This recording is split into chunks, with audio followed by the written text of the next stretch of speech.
हम पढ़ेंगे क्षार एवं क्षार कर्म। 10 मार्क्स का सरल तंत्र में ये एक इम्पॉर्टेंट टॉपिक है। क्षार और क्षार कर्म शस्त्रों एवं अणुशस्त्रों में सबसे उपयुक्त और प्रधान क्षार को माना गया है। किसी कारणवश शस्त्र और अणुशस्त्र का प्रयोग न हो पाए, संभव न हो, तो उस रोग की चिकित्सा में हम क्षार कर्म का प्रयोग करते हैं। क्षार कर्म की निरुक्ति क्षर संदेह क्षण हिंसाया धातु से क्षार शब्द की उत्पत्ति होती है। आचार्य सुश्रुत मतानुसार तत्र क्षणाद क्षणनाद्वा क्षार, मतलब क्षणाद दुष्ट त्वक मांस आदि, चालनाद सातनाद इत्यर्थ। दुष्ट त्वचा मांस आदि को उनके स्थान से दूर करता है, सातन यानी काट कर हटाता है, उसे क्षार कहते हैं। त्वचा मांस आदि क्षरण करता है, उसे क्षार कहते हैं। छित्वा छित्वा असयात क्षार क्षरत्वार्थ इत्यर्थ।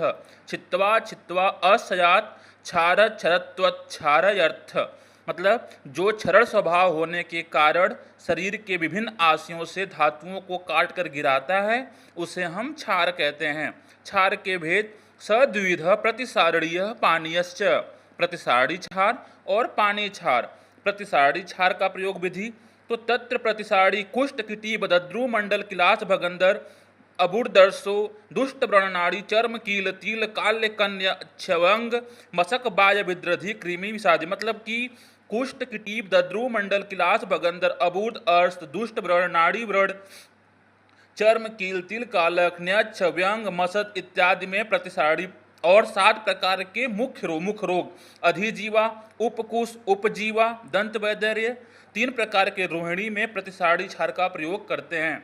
पानी क्षार का प्रयोग तो पानी यस्तु गढ़ गुल्मो अग्नि संगा जीर्ण रोचका नाश क्रिया मर्यादा अभ्यांतर विद्रधि। हिंदी देखते हैं इसकी।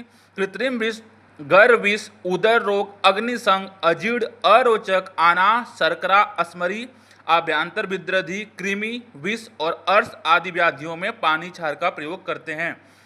2 होता है बाह्य विद्रधि में प्रतिसारणी क्षार, आभ्यांतर विद्रधि में पानी क्षार। पानी क्षार में वज्र रोगी, तो पानी क्षार में जिसमें नहीं करते वो रक्त पित्त, ज्वर, पित्त प्रकृति, बालक वृद्धि, भीरु, उदर रोग, गर्भिणी, प्रमेह, उरच्छत, तृष्णा, मूर्छा, रजस्वला, नपुंसकता, गर्भाशय भ्रंश के रोगियों में क्षार कर्म प्रयोग नहीं करते। क्षार निषेध दुर्बल बालक, वृद्ध भीरु, सर्वांग शोथी, उदर रोगी, क्षरत रक्त पित्त का रोगी, ज्वर, प्रमेह, उरच्छत, नपुंसकता, गर्भाशय भ्रंश के रोगियों में क्षार का प्रयोग नहीं करते। प्रतिसारणी क्षार के भेद इसमें आता है मृदु क्षार, मध्यम क्षार और तीक्ष्ण क्षार। मृदु क्षार क्या होता है तो प्रतिसारणी क्षार बनाने हेतु शरद ऋतु में उत्तम दिन में गिरि शिखर की प्रशस्त भूमि में उत्पन्न प्रशस्त रस गुण वीर विपाक वाले मध्यम आयु के कृष्ण पुष्प वाले मुस्क मोखे को मंत्र आदि से अभिमंत्रित करके संचित कर लेते हैं। तत्पश्चात छोटे छोटे खंडों में विभाजित करके वायु रहित स्थान में सुखा लेते हैं। इन्हें भली भांति सुखाकर चूने के छोटे छोटे कंकड़ डालकर तिलनाल से अग्नि देते हैं। अग्नि स्वांगशीत होने के पश्चात भस्म निकाल देकर अलग करते हैं। जलाने के बाद भस्म और जल का अनुपात 1:6 होता है। तीक्ष्ण क्षार निर्मित कर जल के स्थान पर गोमूत्र भस्म घोलनी चाहिए। तत्पश्चात 21 बार वस्त्र से छान लेना चाहिए। तत्पश्चात छनित घोल को एक बड़ी कढ़ाई में कुल्थी से धीरे धीरे चलाना चाहिए। पकाते पकाते निर्मल लाल रंग की तीक्ष्ण और पिच्छिल दिखाई देने लगे तब कढ़ाई को अग्नि से उतार लेना चाहिए। छनित द्रव में 8 से 12 पल क्षार निकालकर पुनः अग्नि पर चढ़ाकर क्षार मृदु क्षार कहलाता है, जिसे सव्योम कहते हैं।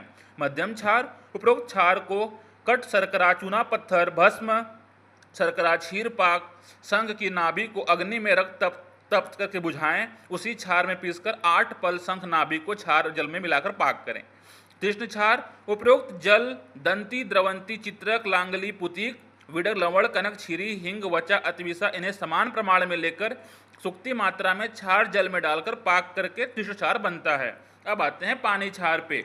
प्रतिसारणी क्षार में उपयोग में लाई जाने वाली औषधियों को दहन करके पानी क्षार निर्माण किया जाता है। आभ्यंतर प्रयोग अर्थात अंतर परिमार्जन उपयोग होता है, जिसे पानी क्षार कहते हैं।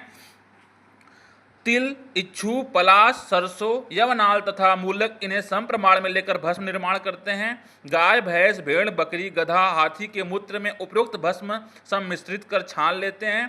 21 बार छाने हुए क्षारोदक में कुष्ठ, सैंधव, यष्टि मधु, शुंठी, अजमोथा एक एक पल चूर्ण स्वरूप लेकर समुद्र लवण 10 पल मिलाकर मंद अग्नि पर लोह पात्र में औले स्वरूप आजन करना चाहिए। धन्यवाद।